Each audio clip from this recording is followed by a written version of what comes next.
Hello everyone, welcome to our stores. For Heritage Open Day, we're going to give you a whistle-stop tour of the place, maybe meet some of the people that look after some of the amazing objects here. Follow me. An amazing building, all state-of-the-art, absolutely fantastic, and keeps everything in prime condition. Come on through.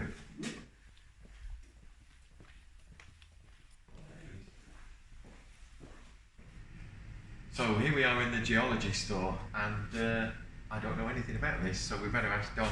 Don, what have we got in here? We've got a great range of stuff, Rob. We've got about 25,000 geology specimens, and they range from fossils in this section and rocks in that section to minerals on the other side. And we've also got a good range of petrological slides by James Lomax. So if I could show you, for example, here. Yes, please. We've got things like this. That is the tip of a fossilised horsetail fern. The horsetail ferns you get in the UK typically grow maybe about 18 inches tall.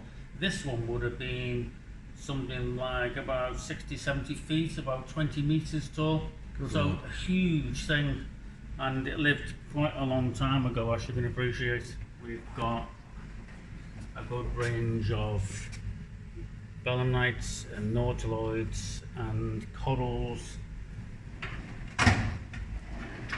and as you can see, we've got many hundreds of specimens. This is a gold mine for anybody interested in fossils. This is a belemnite, and this is another one.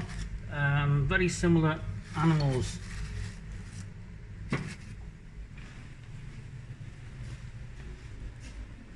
These racks have got larger, heavier objects on them, the kind of things that we can't put in the drawer really because of the weight, or because they're too deep to go in the drawer.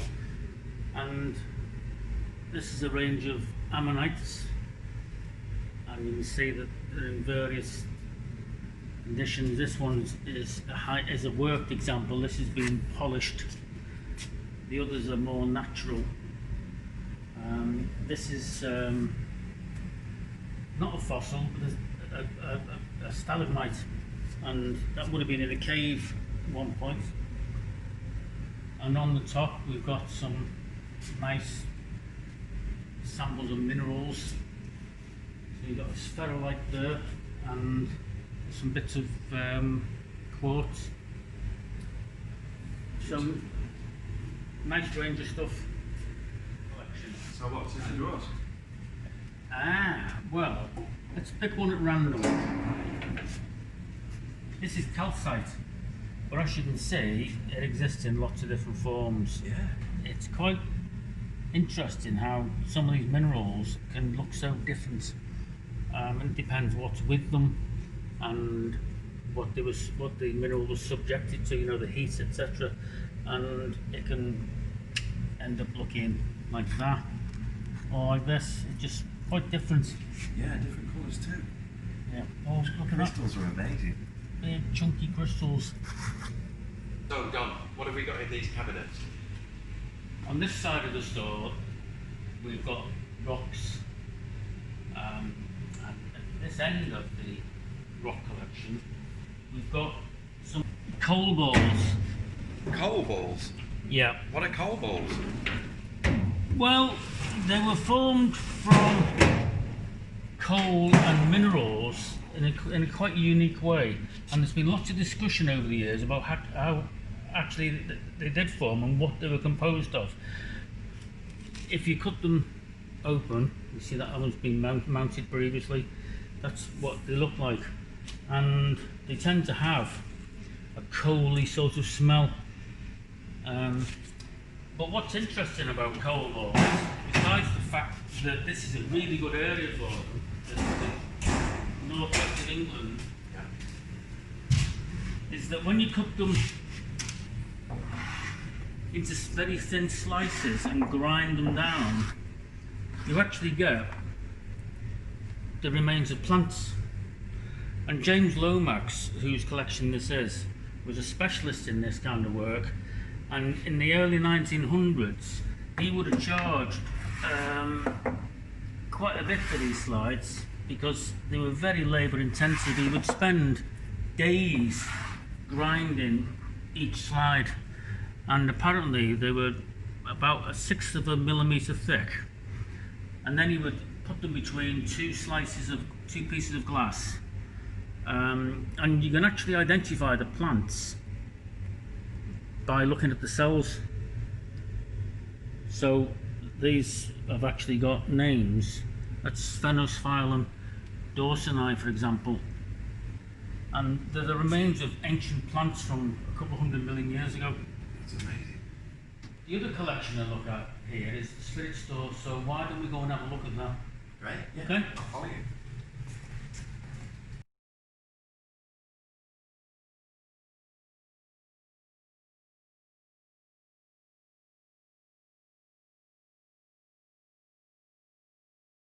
So Don, what's this noisy room? This is the spirit store, and the reason why it's noisy is because air is constantly being circulated as a safety feature, basically. It's to stop potential build-up of fumes. This is a state-of-the-art facility, and we've got a wide range of animals and plants and insects preserved in alcohol and formalin and various other things. So Don, why have we got all these in jars then? Well, the reason why animals are preserved in alcohol or formalin is usually because they would shrivel up if they weren't. If they were preserved in another way, a snake, for example, would shrivel up and it wouldn't really look like a snake so much anymore. And the same with fish and lots of soft-bodied animals. So they need to be preserved in liquid.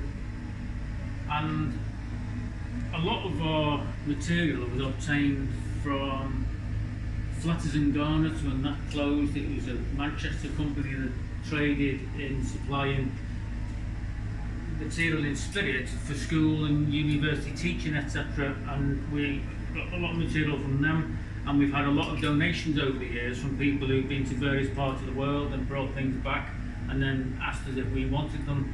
And some of the material in this room goes back to the 1800s. Wow. Until fairly recently, so we've got probably 140, 50 years worth of specimens in this room. That's incredible.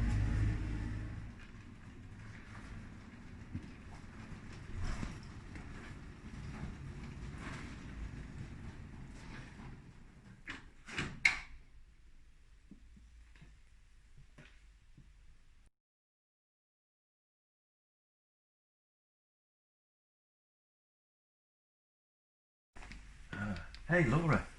Hi. What have we got here in this amazing room? So this is our local history store.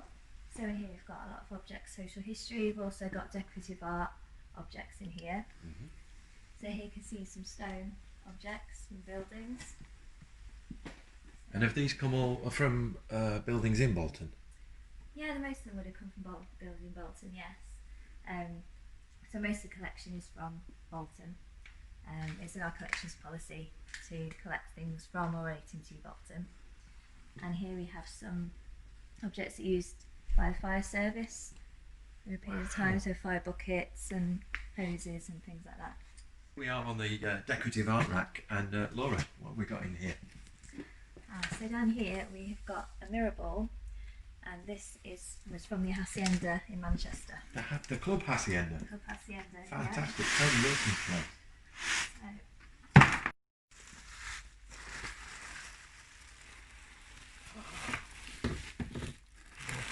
it is. I wonder how many people danced underneath that. Sure a lot did, yeah. I'm surprised it hasn't got its own factory number.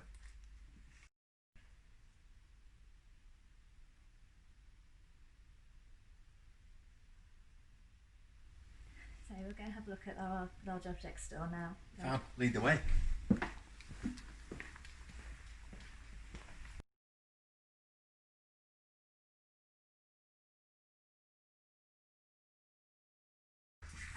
this is made in, I think about 1880 by a firm in Coventry. I think it was like 1929. Superb.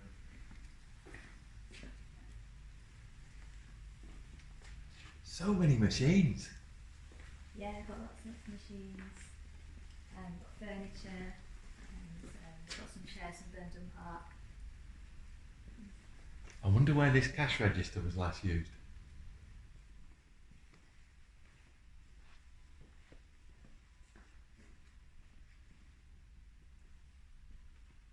See, it's from Burndon Park. Yeah.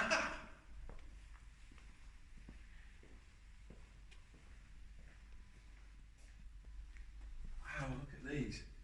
Old oak furniture. I think that might be a washing machine. And what have we got on the right here? A globe. We've got the whole world in our stores. Amazing. Even a street lamp. And a knife sharpener. Oh, is that a dentist chair? Oh, okay, really bad memories from that.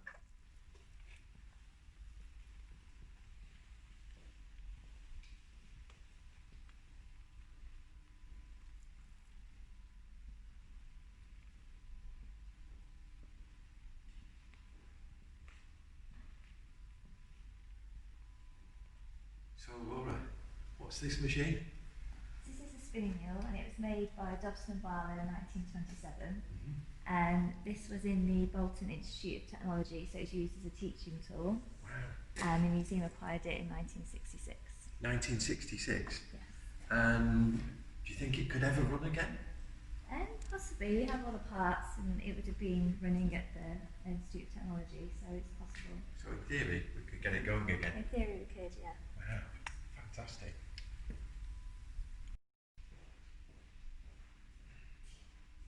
So this is one of the spindles from our spinning mule. And in our handling collection at the museum, we've got them turned into children's toys. Mill workers at the time was to take them home and then repurpose them, either as spinning whips or cutting off the ends and turning them into spinning tops. What a great idea. Let's meet Ian. He keeps our archaeology, Egyptology and will collections. Let's see what he's got for us to see.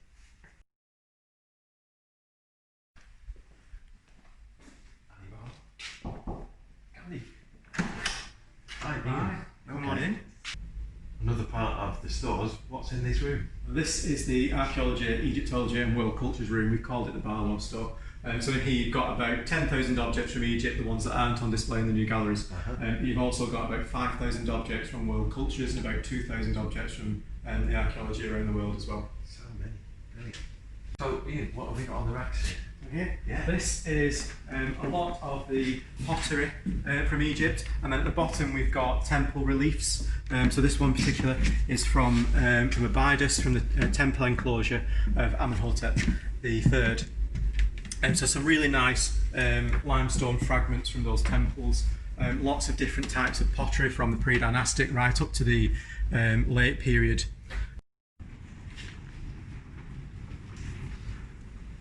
These suits of armour, Ian, where are they from?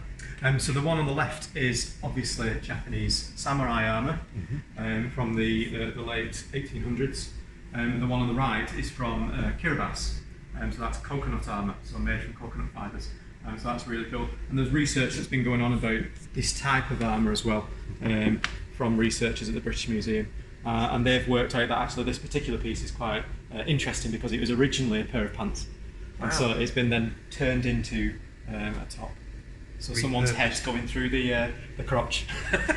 See the armour, but that box over there intrigues me. What's inside? So that is part of our World Cultures collections. So this is actually human remains. So there is a person in here, but they are wrapped up in a mummy bundle, so they've never been unwrapped. So there's no human remains on display as such.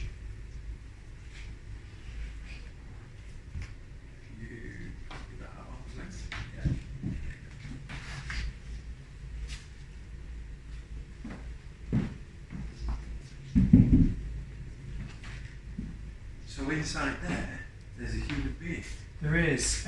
So they are wrapped up in a crouched position, so they're in a sort of fetal crouched position. and this is dates from about 1200 AD, so they're about 800 years old, and they're from the Chimu culture of Peru. And what's really nice about this particular person is because we've had it CT scanned, we can see what's inside the bundle. So the person's actually clutching what looks like a box of textile weaving implements. So obviously that was particularly important to this individual. The fabrics that are covered in are absolutely fabulous. They are really, really beautiful and so vivid as well for the age. And that's quite typical of the of Peruvian textiles. So we've got quite a lot of Peruvian textiles in the collection as well. Such a beautiful object. Thanks for sharing it with us. So Ian, I believe you've got some textiles in these drawers. We do. So we've got Egyptian textiles and then world cultures textiles as well. So as we've already looked at the Peruvian stuff, we've got some particularly nice examples. That's so colourful. The colours are amazing, the detail is amazing on these, what are really small fragments. These are probably little sort of lapel bits that would have dangled off almost like badges that dangle off other clothing or textiles. But there's also some other really detailed pieces as well, like this really, really beautifully detailed little bird headband with individually crafted little birds. They're so beautiful and so colourful.